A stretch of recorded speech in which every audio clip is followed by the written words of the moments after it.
Bendiciones a todos, saludos, abrazos para todos ustedes allá en Miami.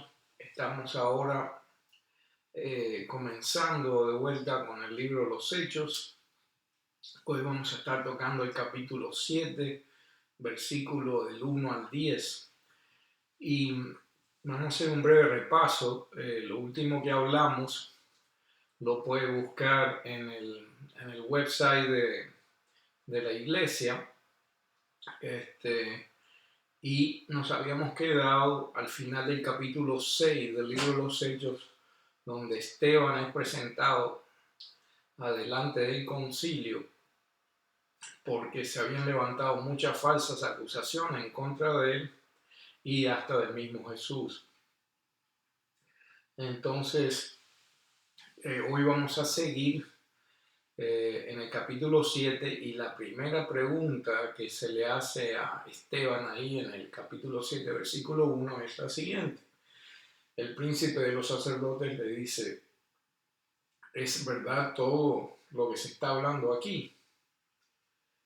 Y Esteban empieza su defensa. Amén.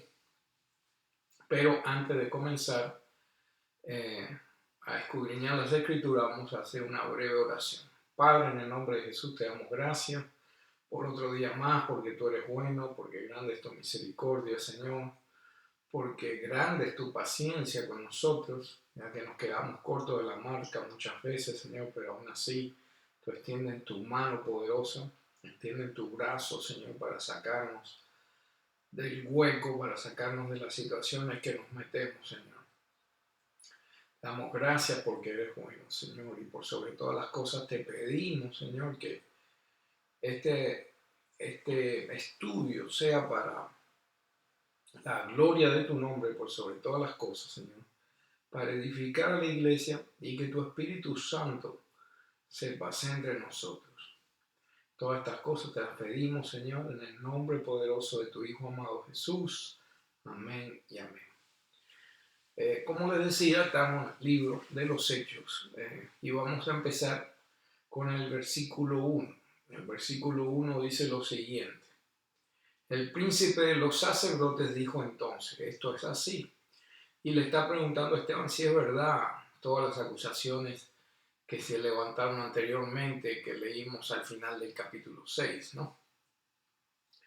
Entonces, Esteban no contesta la pregunta directamente, sino que comienza a preparar su defensa y él empieza a hablar de la historia del pueblo de Israel, de todas las cosas que le sucedieron desde Abraham en adelante. Entonces, nos damos cuenta que él hace eso con un propósito. El propósito, como lo vamos a ver más adelante en el capítulo 7, es demostrarle al príncipe de los sacerdotes y a toda la multitud que había ahí que el pueblo de Israel tiene un gran historial de ser bien porfiado, de ser de dura cerviz, de haber perseguido a sus propios profetas, de haber juzgado, de haber entregado a personas justas por celos, por contiendas, por cosas que no vienen al caso. Y por eso es que Esteban comienza a narrar la historia del pueblo de Israel a sus propios compatriotas, ¿no?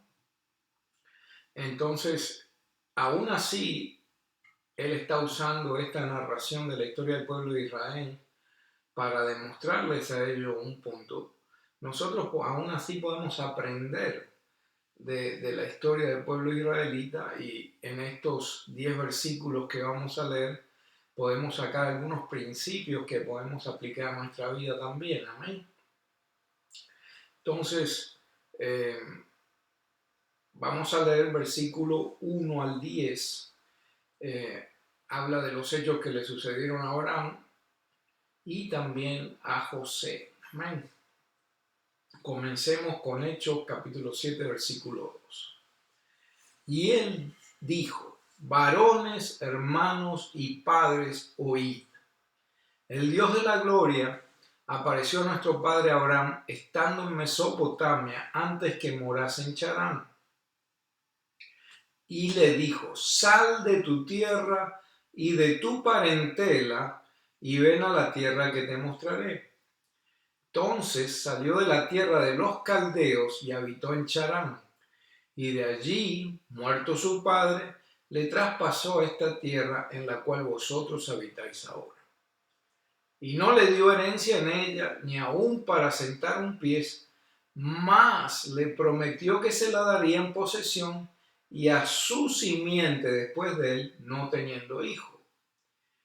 Y hablóle Dios así, que su simiente sería extranjera en tierra ajena y que los reducirían a servidumbre y maltratarían por 400 años. Mas yo juzgaré, dijo Dios, la nación a la cual serán siervos, y después de esto saldrán y me servirán en este lugar. Y dióle el pacto de la circuncisión, y así Abraham engendró a Isaac, y le circuncidó al 8º día, e Isaac a Jacob, y Jacob a los 12 patriarcas. Y los patriarcas, movidos por envidia, vendieron a José para Egipto, mas Dios era con él, y le libró de todas sus tribulaciones, y le dio gracia y sabiduría en la presencia del faraón, rey de Egipto, el cual le puso por gobernador sobre Egipto y sobre toda su casa. Eso es lo que nos dice la palabra de Dios. Entonces nos damos cuenta que Esteban se está dirigiendo obviamente al pueblo judío, a sus compatriotas, y les habla de esa manera, le dice varones, hermanos, padres, el Dios de gloria que apareció a nuestro padre Abraham. Es obvio que le está hablando a sus compatriotas, ¿no? Él usa términos como el Dios de gloria, nuestro padre Abraham, eran términos comunes para los judíos. Inclusive en el Salmo 29:3 dice: voz de Jehová sobre las aguas hizo tronar el Dios de gloria, Jehová sobre las muchas aguas. Vemos que era una manera por la cual nos damos cuenta que lo que él está hablando, lo que él estaba preparando su defensa, era más bien para sus propios compatriotas. Amén. Entonces vemos que el versículo 3 también nos habla lo que le sucedió a Abraham, que es mencionado también en Génesis. En Génesis 12:1 dicen: pero Jehová había dicho a Abraham: vete de tu tierra y de tu parentela, de la casa de tu padre, a la tierra que te mostraré. Y sigue, vamos a leerlo hasta el versículo 3, que dice: y haré de ti una nación grande y bendecirte he, y engrandeceré tu nombre y serás bendición. Y bendeciré a los que te bendijeren, y a los que te maldijeren maldeciré, y serán benditas en ti todas las familias de la tierra. Vemos que aquí el Señor le hace una promesa a Abraham. En ese momento establece lo que va a suceder de ahí en adelante con el futuro, con la simiente de Abraham, con lo que va a salir de ahí.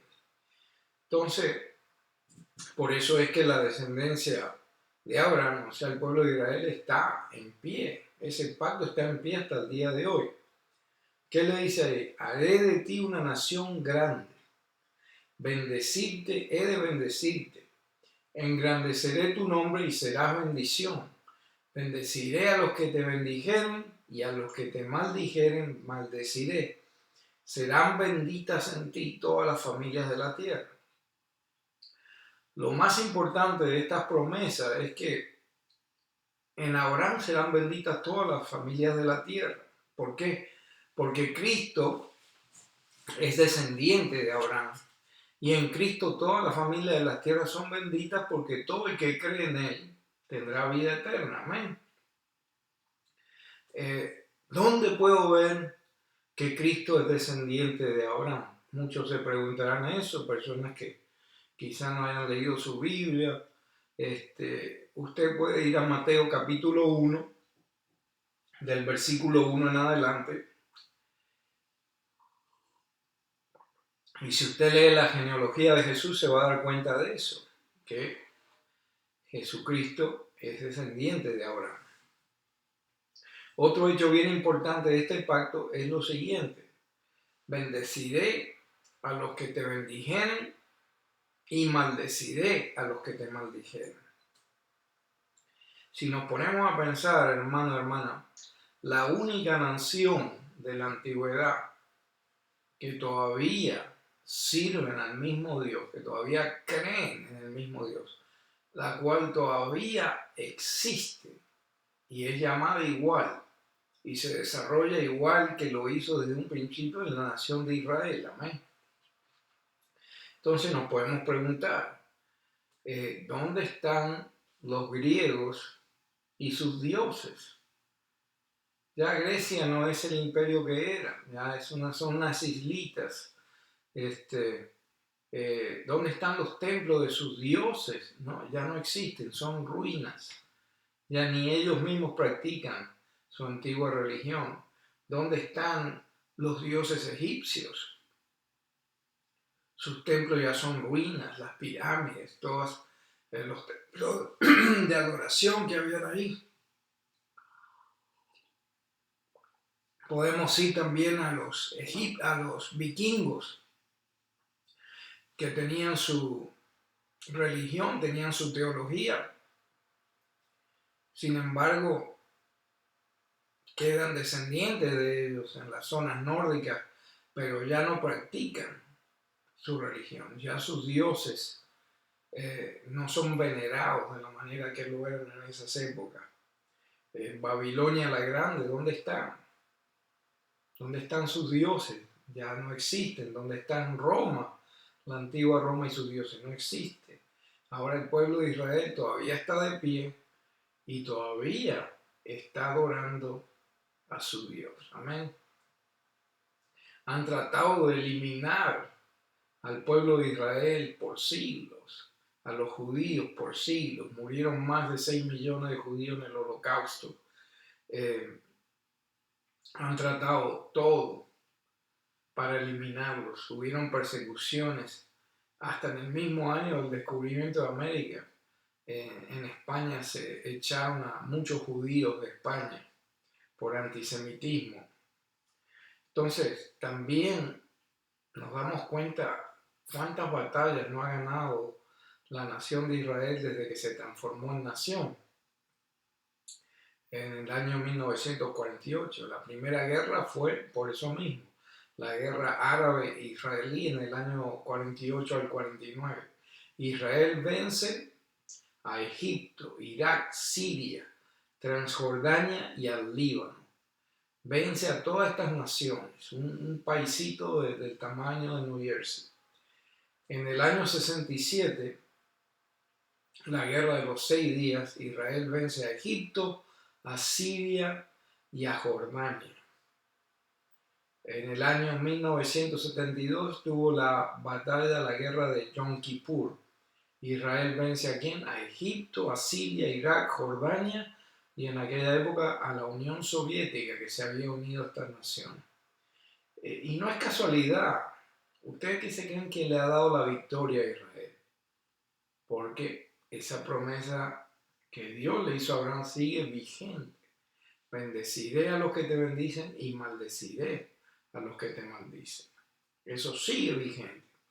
Porque servimos a un Dios poderoso, un Dios misericordioso, un Dios que es fiel con los suyos. Amén. Vamos a seguir leyendo. Los versículos 4 y 5 y 6 nos hablan de que Abraham recibe una promesa, se le da una promesa, la heredad de la tierra y también su descendencia. Él recibe esas promesas aún sin tener un hijo el cual va a recibir todas esas promesas.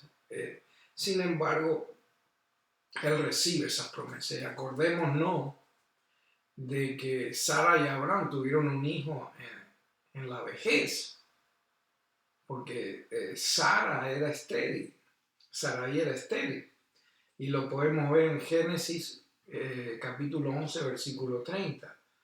Dice ahí, mas Sarai fue estéril y no tenía hijo. En Génesis 21:1 vemos que Dios cumple su promesa a Abraham y a Sara, y dice, Génesis 21:1 dice, y visitó Jehová a Sara como había dicho, e hizo Jehová con Sara como había hablado. Y concibió y parió Sara a Abraham un hijo en su vejez, en tiempo que Dios le había dicho. Nos damos cuenta que Dios es fiel y Él cumple sus promesas, no hay cambio en Él.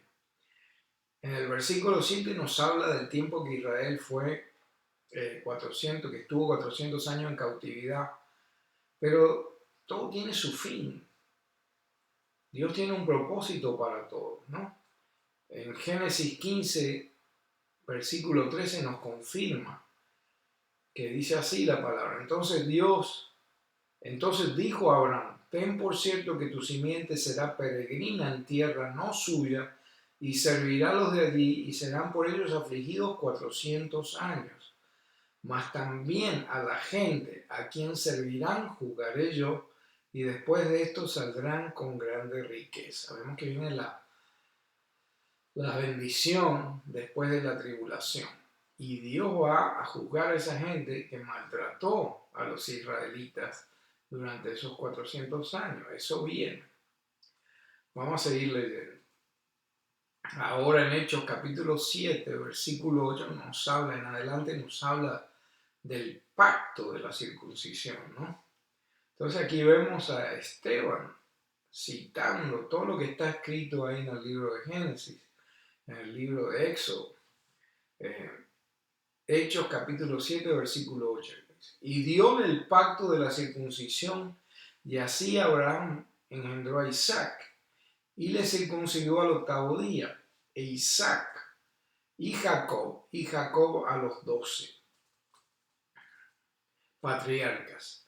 Y los patriarcas, movidos de envidia, vendieron a José para Egipto, mas Dios era con él, y le libró de todas sus tribulaciones, y le dio gracia y sabiduría en la presencia del faraón, rey de Egipto, el cual le puso por gobernador sobre Egipto y sobre toda su casa.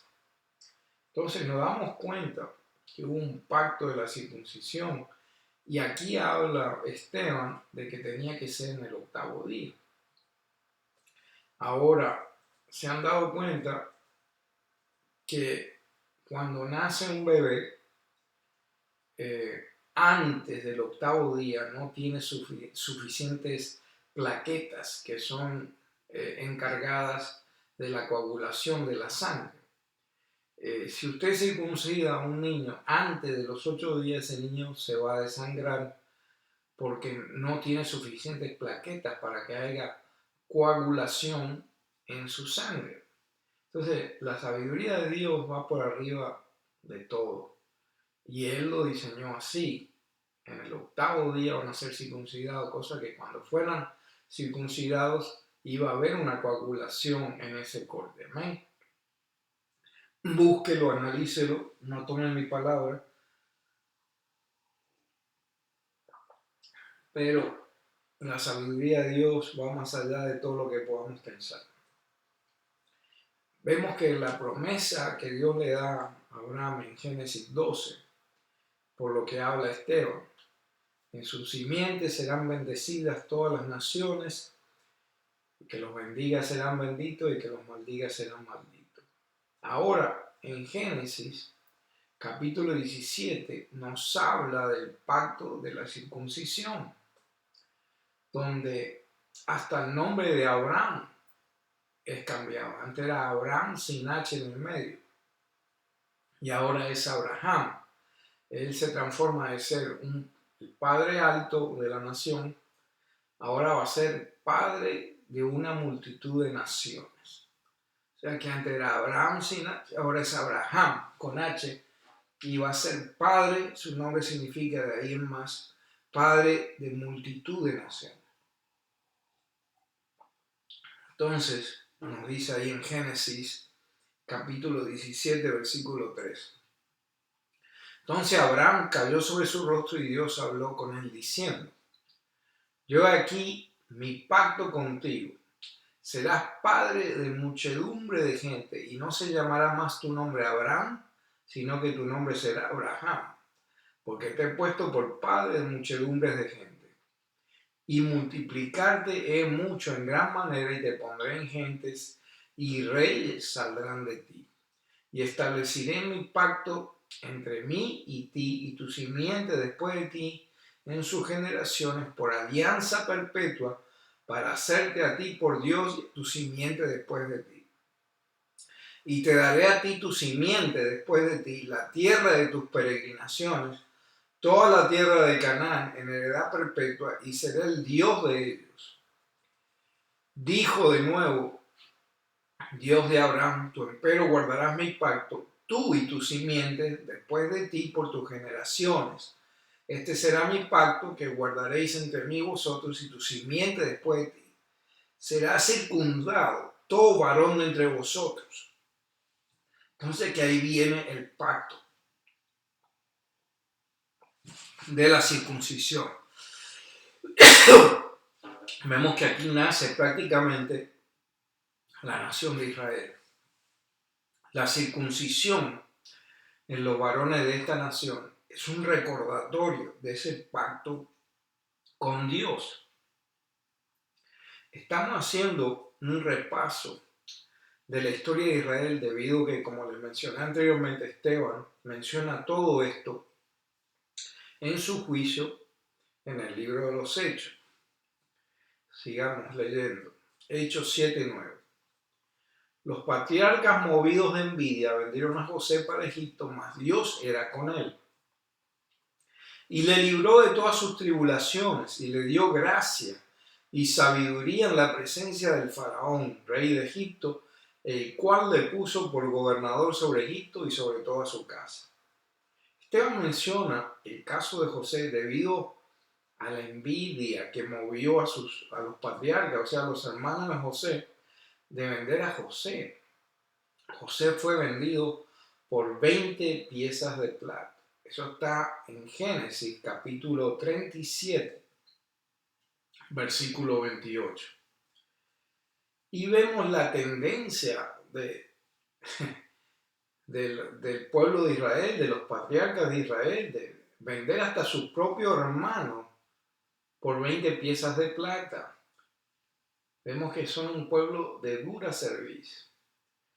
Pero al final Dios bendice a José. Dice, más Dios era con él y le libró de todas sus tribulaciones y le dio gracia y sabiduría en la presencia del faraón, rey de Egipto, el cual lo puso por gobernador sobre Egipto y sobre toda su casa.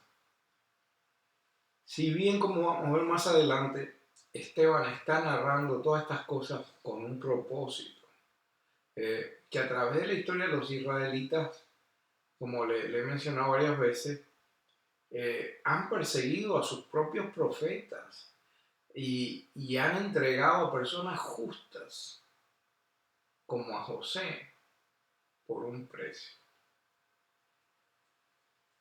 Entonces nos damos cuenta que eso se repite en la historia. Persiguieron a los profetas, persiguieron a Cristo, persiguieron hasta el mismo Cristo, el mismo Mesías. Lo vendieron por 30 piezas de plata. Y no solo eso, lo vituperaron, levantaron falso testimonio en contra de él. ¿Qué es lo que no hicieron? Entonces vemos que es algo que se repite en la naturaleza de esta nación. Amén. Y al final, cuando estudiemos el final del capítulo 7, nos vamos a dar cuenta de que Esteban usa todo esto para confrontar a los sacerdotes, para confrontar a ese grupo de personas que lo estaban juzgando. Pero lo que Esteban nos está ilustrando en estos 10 versos, podemos aprender mucho de ahí. Podemos aprender unos cuantos principios de lo que Esteban nos está narrando, de lo que Esteban nos está ilustrando. Amén. Por ejemplo, en Hechos capítulo 7, versículo 3, ahí dice, y le dijo, sal de tu tierra y de tu parentela y ven a la tierra que te mostraré. O sea que Dios no le dice a Abraham que salga y venga a ver, sino que sal de tu tierra y tu parentela y ven. Le dice que venga a la tierra que le va a mostrar, a la tierra de la promesa. Pero ¿qué le dice Gabriel? Sal de tu tierra y de tu parentela.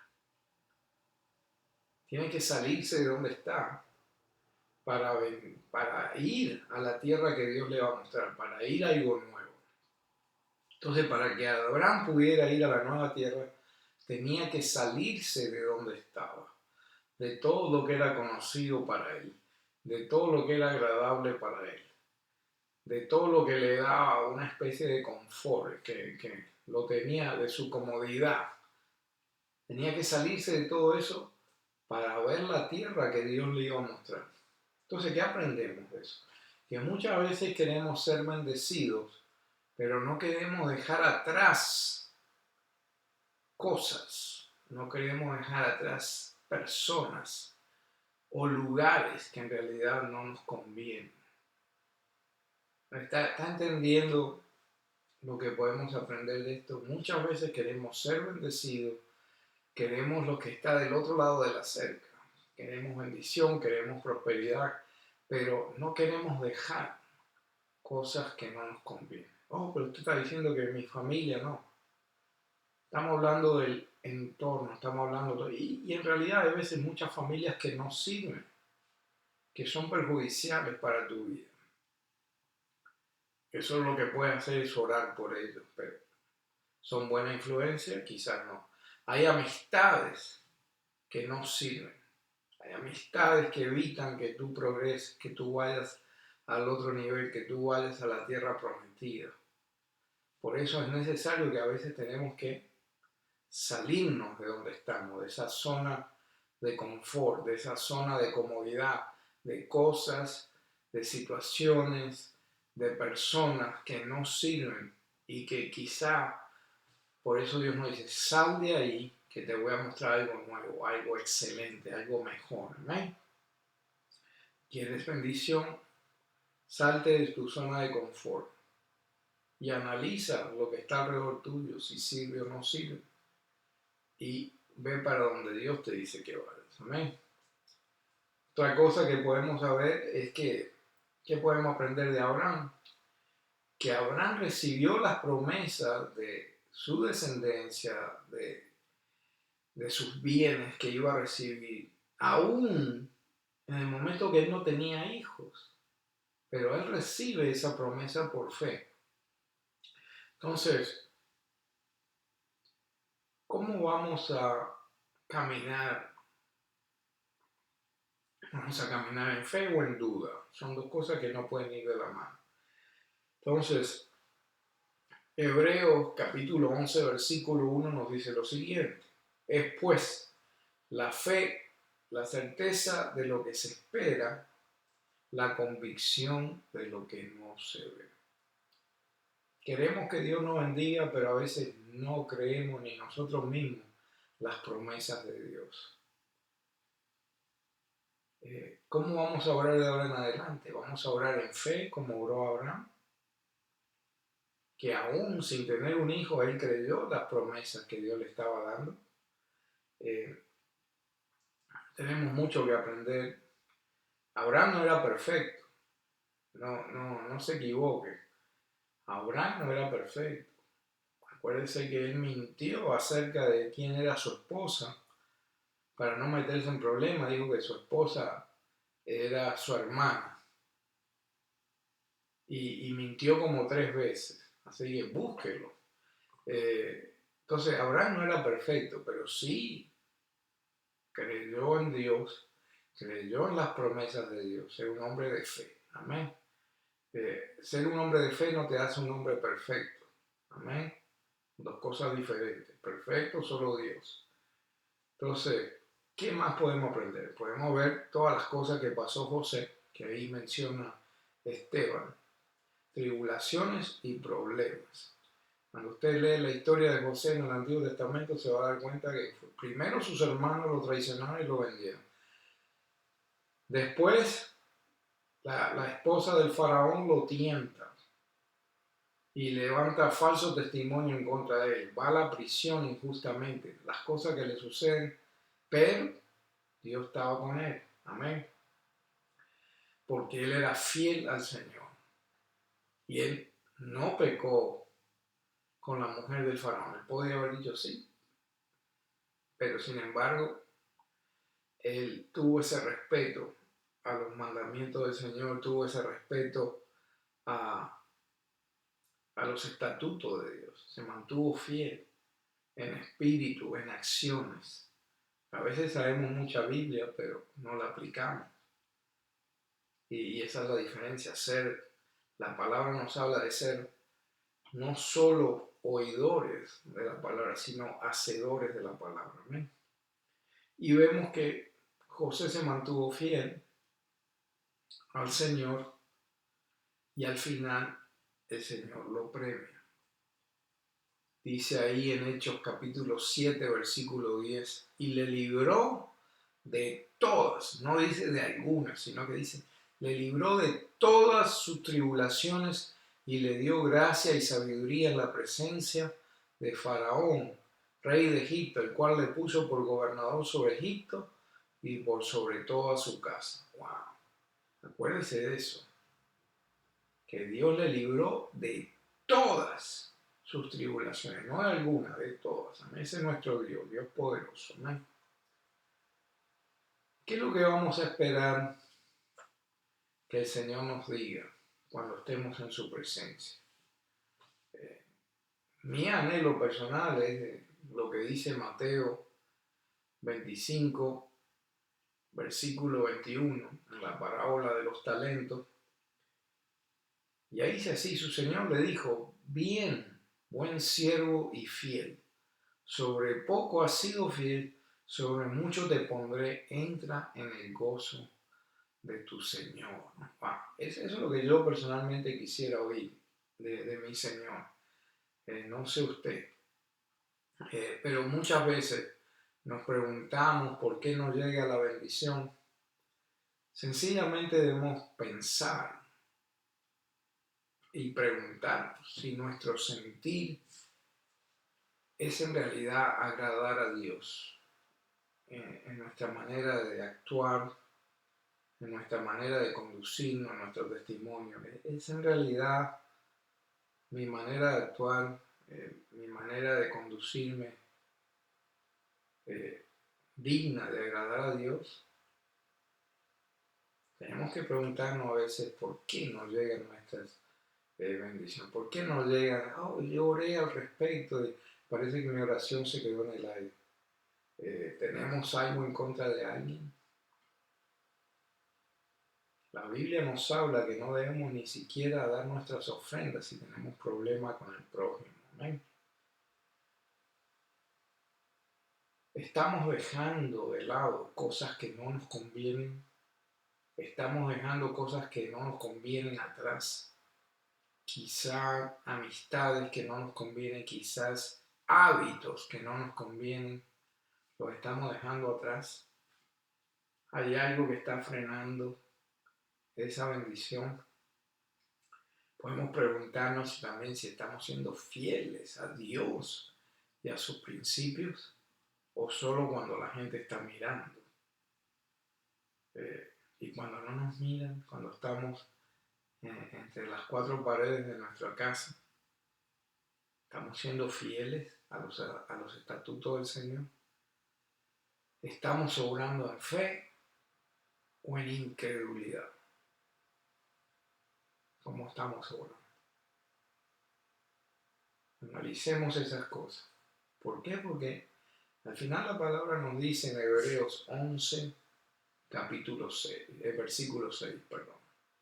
Empero, sin fe es imposible agradar a Dios, porque es menester que el que a Dios se allega crea que le hay y que es galardonador de a los que le buscan. Analicemos nuestro caminar y veamos si estamos caminando en fe, si estamos obrando de acuerdo a la voluntad de Dios. ¿Por qué? Porque es importante.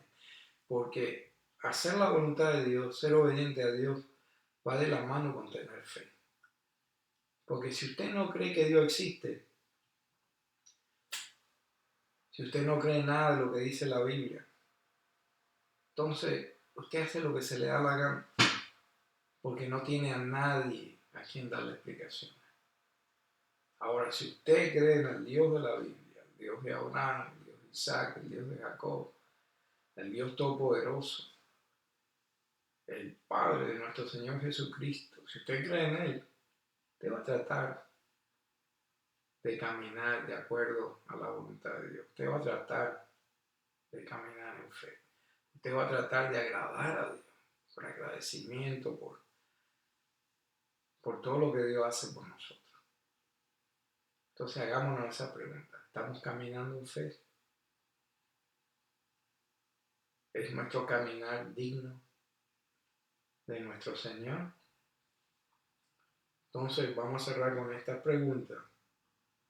¿Existe la necesidad de cambiar la forma en que pensamos y por lo tanto la forma en que actuamos? Piensen en eso, hermano y hermana. Con eso los dejo. Hasta la próxima. Quisiera orar por ustedes. Padre, en el nombre de Jesús, bendice a todos y cada uno de mis hermanos ahí en la iglesia, Señor. Tú sabes sus corazones, su necesidad. Bendice también a los que están escuchando este mensaje, Padre. Tú eres el que escudriña los corazones, Señor, y le da a cada uno de acuerdo a lo que hay dentro de ellos. Jeremías 17:10. Te pido, Señor, que muevas tu mano poderosa, Señor. Bendice a tu pueblo, Señor. Protege a tu pueblo. Dale sabiduría a tu pueblo, Padre. Pon un vallado sobre su pueblo, Señor. Te damos gracias por el día de hoy. Te pedimos, Señor, que escudriñe los corazones, Señor.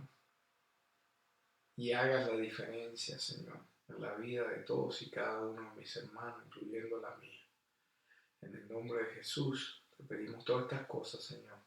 Amén y amén. Que Dios me los bendiga a todos. Nos vemos la próxima vez. Bendiciones.